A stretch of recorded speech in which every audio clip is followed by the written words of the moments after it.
Halo semuanya, pernah kepikiran nggak kalau komunikasi interpersonal itu sebenarnya kayak superpower? Dan kerennya, ini bukan bakat lahir loh, ini adalah sebuah keahlian yang bisa banget kita asah. Jadi, kalau kamu pernah ngerasa susah banget mau mulai ngobrol atau nyampain ide, tenang aja, kamu ada di tempat yang pas. Yuk, kita bedah bareng-bareng rahasianya. Pernah nggak sih ngerasa awkward banget pas mau ngobrol? Atau bingung mau ngomong apa yang pas? Jantung deg-degan, kepala mendadak kosong. Tenang, itu normal banget kok. Dan kita di sini buat cari solusinya. Ini bukan soal surap, tapi soal strategi. Nah, ini dia nih yang sering bikin kita salah jalan. Kita pikir komunikasi yang hebat itu soal punya kata-kata yang keren atau jago ngomong. Padahal rahasianya itu justru dimulai dari dalam diri kita.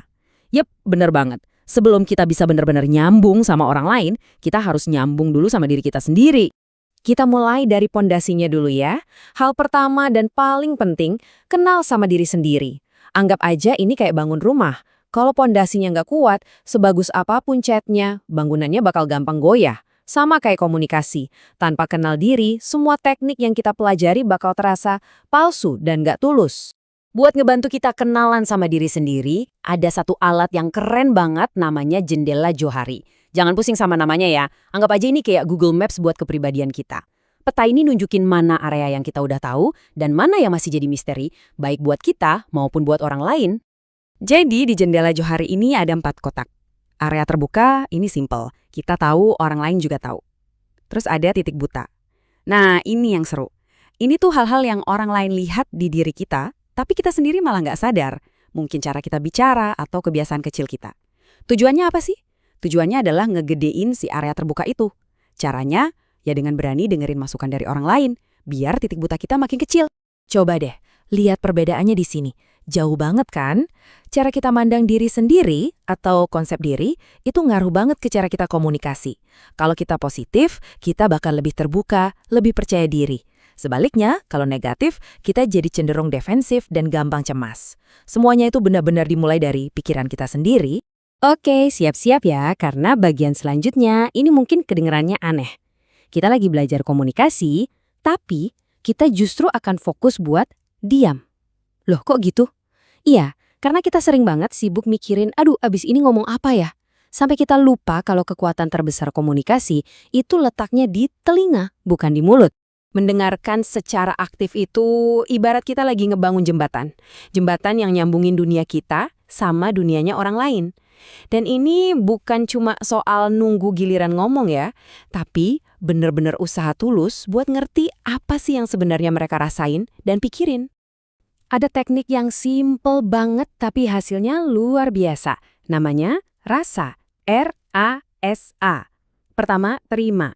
Dengerin aja dulu, tahan hasrat buat motong omongan. Kedua, hargai. Kasih sinyal-sinyal kecil kayak, gitu ya, atau anggukan kepala. Ketiga, ringkas. Coba bilang, oh jadi maksud kamu tuh buat mastiin kita paham. Terakhir, tanya. Ajukan pertanyaan yang nunjukin kita beneran penasaran. Simple kan? Oke, pondasi dalam diri udah beres, skill mendengarkan juga udah. Sekarang kita keluar dikit nih ke sesuatu yang dilihat orang lain, bahasa tubuh kita. Percaya atau enggak, kadang-kadang gerakan tubuh kita itu ngomongnya lebih kenceng daripada kata-kata kita sendiri. Gak usah ribet, fokus ke 3 hal ini aja dulu. 1. Kontak mata. Ini cara paling gampang buat bilang, aku dengerin kamu loh. Tapi jangan melotot juga ya, santai aja. 2. Posisi tubuh. Coba deh condongin badan sedikit ke depan. Itu nunjukin kita tertarik. Hindari menyilangkan tangan, karena itu kesannya nutup diri. Dan yang ketiga, yang paling simpel tapi paling ampuh, senyum. Senyum itu nular dan bisa bikin suasana jadi cair seketika. Nah sekarang barulah kita sampai di bagian berbicaranya. Karena pondasinya udah kuat, apapun yang kita omongin sekarang bakal kerasa lebih autentik, lebih tulus, dan pastinya lebih nyampe ke hati orang yang dengerin. Anggap aja 5 hal ini kayak pilar buat komunikasi yang sehat. Kita harus terbuka, mau mencoba berempati, selalu mendukung bukannya menghakimi, jaga sikap tetap positif, dan pandang lawan bicara kita sebagai orang yang setara. Kalau 5-5-nya kita pegang, kepercayaan itu bakal datang dengan sendirinya. Ini nih kesalahan yang sering banget terjadi. Kita saking fokusnya sama apa yang mau kita sampaikan, kita lupa lagi ngomong sama siapa. Ingat guys, komunikasi itu dialog bukan monolog. Sesuaikan bahasamu. Hindari istilah-istilah sulit yang cuma bikin lawan bicaramu bingung. Tujuannya kan biar dimengerti, bukan biar kelihatan pintar kan? Pada akhirnya, semua teknik yang kita pelajari tadi, muaranya cuma satu. Membangun hubungan yang tulus. Komunikasi yang baik itu bukan cuma soal tuker-tukeran fakta, tapi soal gimana kita bisa menciptakan koneksi antar manusia, dari hati ke hati. Caranya nggak seribet itu kok. Mulai aja dari kehangatan, sapaan yang ramah plus senyuman. Coba beradaptasi dengan gaya bicara mereka. Dan yang paling penting, jadilah orang yang tulus. Orang itu bisa ngerasain loh ketulusan, dan itu adalah perekat hubungan yang paling kuat. Ada satu pemikiran penting banget yang perlu kita bawa pulang. Komunikasi adalah proses yang tidak dapat diubah. Artinya, sekali terucap, kata-kata itu gak bisa ditarik kembali. Kayak pasta gigi yang udah keluar dari tubnya. Ini jadi pengingat bahwa kata-kata kita itu punya kekuatan dan juga tanggung jawab.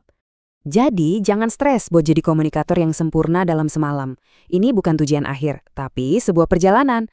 Anggap setiap obrolan, bahkan yang paling singkat sekalipun, sebagai kesempatan buat kita berlatih dan jadi sedikit lebih baik lagi. Semua teori ini nggak ada gunanya tanpa praktek. Jadi aku punya tantangan buat kamu. Coba pilih satu hal kecil aja dari yang kita bahas tadi. Cuma satu. Apa yang mau kamu latih secara sadar minggu ini? Mungkin mencoba teknik rasa pas rapat atau sesimpel tersenyum tulus ke kasir. Mulailah dari langkah kecil itu. Terima kasih sudah menyimak.